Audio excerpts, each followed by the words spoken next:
اور میں کسی بات میں آپ کی نافرمانی نہیں کروں گا۔ پھر دونوں دریا کے کنارے کنارے پیدل چلے، اور ان کے پاس کوئی کشتی نہ تھی کہ ایک کشتی ان کے سامنے سے گزری تو کشتی والوں سے انہوں نے کہا کہ ہمیں بٹھا لو۔ خضر علیہ السلام کو انہوں نے پہچان لیا اور بغیر کرائے کے سوار کر لیا۔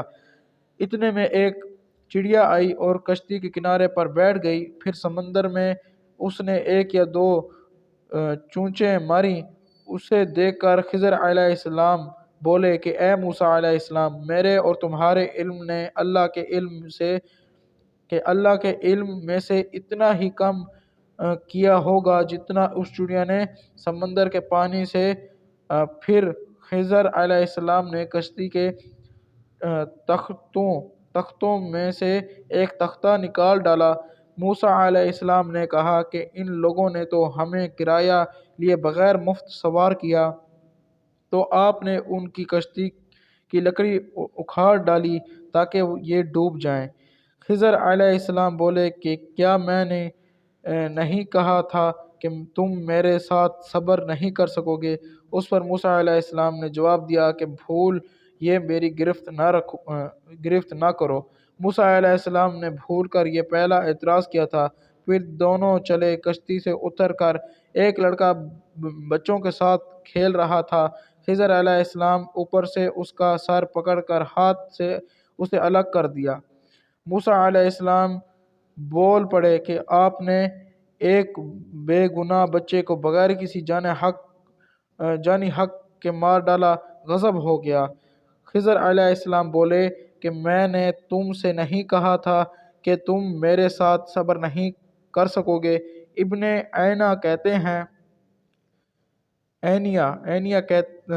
ہیں کہ اس کلام میں پہلے سے زیادہ تاکید ہے، کیونکہ پہلے کلام میں لفظ لک نہیں کہا تھا، اس میں لک زائد کیا جس سے تاکید ظاہر ہے۔ پھر دونوں چلتے رہے حتیٰ کہ ایک گاؤں والوں کے پاس آئے۔ ان سے کھانا لینا چاہا، انہوں نے کھانا کھلانے سے انکار کر دیا۔ انہوں نے وہیں دیکھا کہ ایک دیوار ایسی گاؤں میں گرنے کے قریب تھی۔ خضر علیہ السلام نے اپنے ہاتھ کے اشارے سے اسے سیدھا کر دیا۔ موسیٰ علیہ السلام بول اٹھے کہ اگر چاہتے ہو تو گاؤں والوں سے اس کام کی مزدوری لے سکتے تھے۔ خضر علیہ السلام نے کہا بس اب ہم اور تم میں جدائی کا وقت آ گیا ہے۔ جناب محبوب کبریا رسول اللہ صلی اللہ علیہ وسلم فرماتے ہیں کہ اللہ موسیٰ علیہ السلام پر رحم کرے۔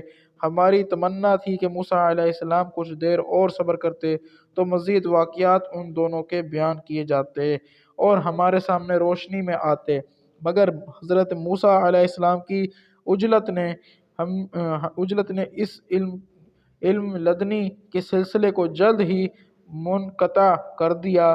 محمد بن یوسف کہتے ہیں کہ ہم سے علی بن خشرم نے یہ حدیث بیان کی اور ان سے سفیان بن عینہ نے پوری کی پوری بیان کی۔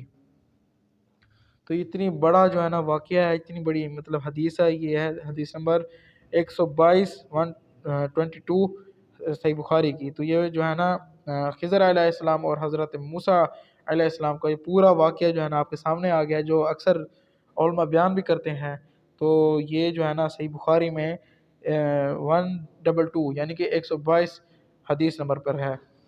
تو ماشاءاللہ سے یہ ہمارے سامنے قصہ آ گیا ہے۔ تو یہ ویڈیو بھی بڑی بن گئی ہے، تو بس یہیں پہ ویڈیو کا اینڈ کرتے ہیں۔ تو یہ ہمارے سامنے واقعہ آ گیا پورا کا پورا۔ تو ملیں گے میرے بھائیو انشاءاللہ اگلی ویڈیو میں احادیث والی۔ امید کرتا ہوں آپ کو یہ بھی میری ویڈیو اچھی لگی ہوگی۔ میری ویڈیو کو زیادہ سے زیادہ شیئر کریں، ہر بھائی تک پہنچائیں، ہر بھائی جو ہے نا ان حدیثوں سے جو ہے نا روشنا ہو، کہ اس کو پتہ چلے کہ بھئی آخر جو ہے نا ہمارے نبی ہم تک کیا چھوڑ کے گئے ہیں۔ تو علم حاصل کرنا ہر کسی پر فرض ہے۔ تو زیادہ سے زیادہ اس ویڈیو کو شیئر کریں، میری ویڈیو کو لائک بھی کر دیں اور میرے چینل کو سبسکرائب بھی کر دیں۔ ملیں گے انشاءاللہ کل کی ویڈیو میں، تب تک کے لیے اللہ حافظ۔